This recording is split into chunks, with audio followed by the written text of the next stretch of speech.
চাকরিহারাদের পাশে আছে রাজ্য সরকার, এ কথা আগেই জানানো হয়েছিল।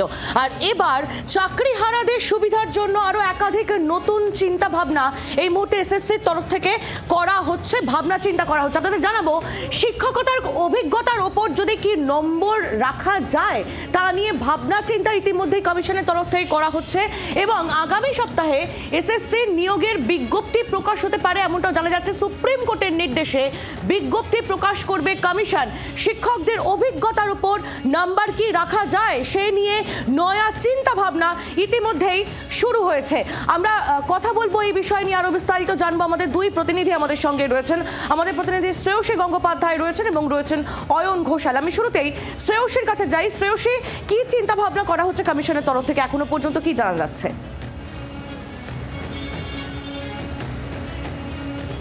দেখো, আমরা যে সূত্র মারফত যে খবর পাচ্ছি সেই খবরে আমরা যেটা জানতে পাচ্ছি যে এক্ষেত্রে কিন্তু রাজ্য সরকার তারা বরাবরই মুখ্যমন্ত্রী বা শিক্ষামন্ত্রী বা অন্যান্য যে কোনো মিটিংয়ে দেখা গিয়েছে যে এক্ষেত্রে রাজ্য সরকার কিন্তু বরাবরই যারা চাকরি হারা তাদের পাশে সরকার রয়েছে, সেই বিষয়টা সরকারের তরফ থেকে বরাবর স্পষ্ট করা হয়েছে যে চাকরি হারাদের সঙ্গে তারা সহপাঠী, তাদের ক্ষেত্রে তাদের বিষয়টা নিয়ে গুরুত্বভাবে ভাবা হচ্ছে, গুরুত্ব দিয়ে ভাবা হচ্ছে, বারে বারে সরকার বলেছে। এখন সেই জায়গা থেকে দাঁড়িয়ে কিন্তু যেটা সুপ্রিম কোর্ট যেটা নির্দেশ দিয়েছে যে একটা ফ্রেশ রিক্রুটমেন্ট করতে হবে, সেই রিক্রুটমেন্টের যে প্রসেসটা শুরু হচ্ছে, আমরা জানি আগামী সপ্তাহে কিন্তু তার যে বিজ্ঞপ্তি সেই বিজ্ঞপ্তি প্রকাশ করা হবে স্কুল সার্ভিস কমিশনের পক্ষ থেকে।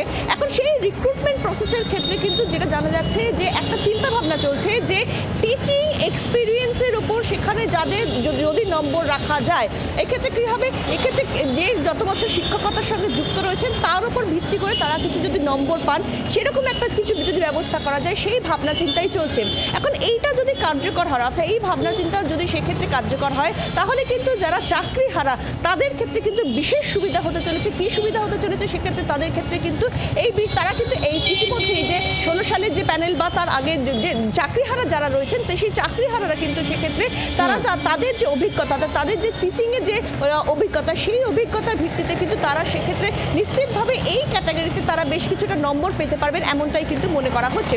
যদিও এখন সমস্ত বিষয়টাই চিন্তাভাবনার স্তরে রয়েছে, এক্ষেত্রে চূড়ান্ত সিদ্ধান্ত কিন্তু সেক্ষেত্রে ক্যাবিনেট মিটিংয়ে, সেক্ষেত্রে মুখ্যমন্ত্রী শিলমোহর বা ক্যাবিনেট মিটিংয়ে পরেই হবে। কিন্তু গোটা বিষয়টা এই মুহূর্তে চিন্তাভাবনার স্তরে রয়েছে যে যদি টিচিং প্রসেসের উপর একটা বা টিচিংয়ের এক্সপিরিয়েন্সের উপরে যদি একটা নাম্বার রাখা যায়। একেবারে শ্রেয়সী, তুমি আমাদের সঙ্গে থাকো। এবং আহিলি, এই জায়গা থেকেই আমাদের এবার জানার দরকার যে যারা আন্দোলনরত চাকরিহারা তারা ঠিক কি বলছেন।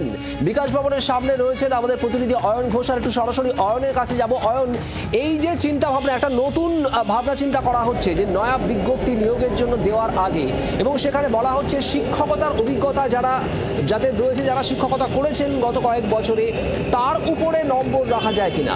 আন্দোলনকারী চাকরিহারারা কি বলছেন এই নিয়ে? নিঃসন্দেহে আমার সহকর্মী শ্রেয়সী একটু আগে যে ব্রেকিং নিউজ দিল, সেই নিউজের পরিপ্রেক্ষিতে অনেকটা রিলিফ পাওয়া যাবে এমনটা মনে করছে ওয়াকিবহাল মহল। একদম সরাসরি এই মুহূর্তে বিকাশ ভবনের সামনে চাকরিহারা যোগ্য যে অধিকার মঞ্চ, সেখানকার যারা সদস্য রয়েছেন তাদের সাথে কথা বলবো। যার যত বছর শিক্ষাদান, যার যত এক্সপার্টিজ, তার ভিত্তিতে একটা গ্রেস নাম্বার, এই যে পরবর্তী রিক্রুটমেন্টের যে প্রসিডিওর, যার নোটিফিকেশন রাজ্য সরকার হয়তো আগামী সপ্তাহেই করতে চলেছে, আগামী কয়েকদিনের মধ্যে করতে চলেছে, সেখানে একটা গ্রেস নাম্বার রাজ্য সরকার আপনাদের প্রতি সমব্যথী, ক্যাবিনেটে আলোচনা সাপেক্ষ বিষয়, কিন্তু রাজ্য সরকার ইঙ্গিতটা দিল। এটা কত বড় পাওনা আপনাদের কাছে? দেখুন, প্রথমত আমরা প্রথম থেকেই বলছিলাম যে পরীক্ষার রাস্তায় আমরা যেতে চাইছি না। তার একটা বড় কারণ হচ্ছে যে যারা সেই সময় যে শারীরিক এবং মানসিক কন্ডিশনে ছিলেন তারা প্রত্যেকে এখন সেই শারীরিক এবং মানসিক কন্ডিশনে নেই, এবং আমরা চাই না যে একটাও যোগ্য ক্যান্ডিডেট যেন বঞ্চিত হয়, একটাও যেন যোগ্য। কারণ ইতোমধ্যেই গতকালকে আপনারা দেখেন যে এখানে যারা দুজনের কি একই মত? হ্যাঁ, অবশ্যই অবশ্যই। মানে যদি এরকম হয় যে আপনি শিক্ষকতা করেছেন, ভালো শিক্ষকতা করেছেন, ক্লাসে আপনি সুনামের সঙ্গে কাজ করেছেন, এবং আপনার সেই কাজের পরিধি বা পরিমিতি দেখে আপনাকে পরবর্তী পরীক্ষার জন্য একটা গ্রেস নাম্বার দেওয়া হলো, তাহলে কি সেখানে সন্তুষ্ট না সন্তুষ্ট নয়? দেখুন, আমরা এটাকে তো জাজমেন্ট মনে করি না, আমরা এটাকে পানিশমেন্ট মনে করি। গ্রেস নম্বরে আসছে কোথায়? আগে আমাদের নামে দুর্নীতি প্রমাণ করুক, তারপরে আমাদের চাকরি থেকে বরখাস্ত করুক। 17 দফা জালিয়াতির মধ্যে আমাদের ব্যক্তিগত তো কোনো দুর্নীতি নেই, দুর্নীতি হচ্ছে প্রাতিষ্ঠানিক দুর্নীতি। ওই জায়গা থেকে ব্রাত্য বসুকে যে চিঠি দিতে চলেছেন, কি লেখা থাকবে সেই চিঠির মধ্যে? দেখুন, সেখানে আমরা এটাই বলতে চাইছি যে ওনারা যেটা করছেন একটু আমাদের সঙ্গে আলোচনা করুন, যে ওনারা যে বারবার বলছেন যে আমরা কোঅপারেশন টু ওয়ে কমিউনিকেশন চাই, two way communication two way communication অবশ্যই আমরা তো এটা বহুদিন ধরে দাবি করছি। আমরা একদিকে টু ওয়ে কমিউনিকেশন চাওয়া হচ্ছে এবং এই মুহূর্তে যেটা আরো বড় ডেভেলপমেন্ট, কিছুক্ষণ আগে প্রেস মিট করেছেন এই শিক্ষক শিক্ষিকা চাকরিহারা, তারা আর জানাচ্ছেন যে তাদের আন্দোলনরত চাকরিহারারা তাদের বক্তব্য এখনো স্পষ্ট যে সরকারের তরফ থেকে যা চিন্তা ভাবনা করা হচ্ছে সেগুলো যেন তাদের একটু আগে থেকে জানানো হয়, যে দাবি তারা আগে থেকেই করেছিল। ধন্যবাদ তোমায় অয়ন ঘোষাল, আমাদের প্রতিনিধি আমাদের সঙ্গে ছিলেন, এবং আমাদের প্রতিনিধি শ্রেয়সী গঙ্গোপাধ্যায় আমাদের সঙ্গে ছিলেন। শ্রেয়সী, তোমাকেও ধন্যবাদ। বাংলার আওয়াজ, বাঙালির আবেগ, জি 24 ঘন্টা।